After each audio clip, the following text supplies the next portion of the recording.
Of energy production in Montana. It's under debate here in Billings. The Montana economy fueled by an increase in oil production and natural resource extraction the last several years, but those days are gone. Now the coal industry is finding itself in the midst of a struggle as production falls among stricter regulations and lower demand.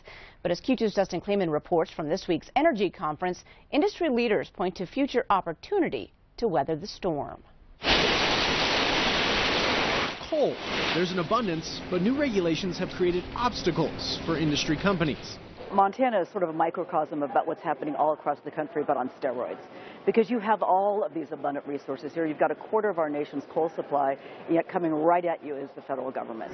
Karen Harbour, president and CEO of Institute for 21st Century Energy, spoke on Wednesday. We don't need a huge, big mandate out of Washington to tell us how to do this. Asserting there is dire implications of current and future regulations and not investing in technologies to improve quality coal, all of which leads to a bleak calendar outlook. I'd have to say at the moment, the next year or two don't look that great for coal demand, and with it for the revenue and the jobs that those industries create.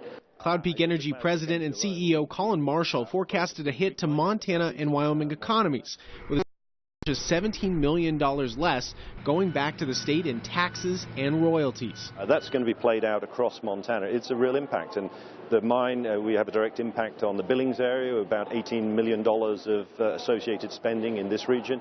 Some of that's going to go away, and that's the reality at the moment. Marshall says coal is currently being demonized, but asserts that if the government provided subsidy amounts currently given to wind and solar toward carbon capture and storage, the industry could flourish responsibly instead of shutting coal plants down. And quite frankly, America's going to have to keep its plants open because they produce too much of the energy here. But Harbert and Marshall offered up a positive take on the coal industry's future if the mindset in Washington were to change. Summits like this, people can actually start talking about coal as part of the solution to climate change and people's issues rather than the problem, and because that's not helpful for anybody.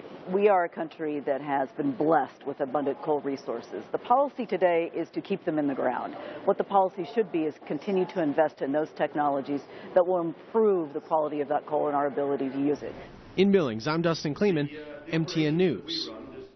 Thanks, Dustin. And Dustin tells us the most recent data compiled in 2014 shows coal is the largest source of energy at 39%. Natural gas comes in second at 27%. Well, another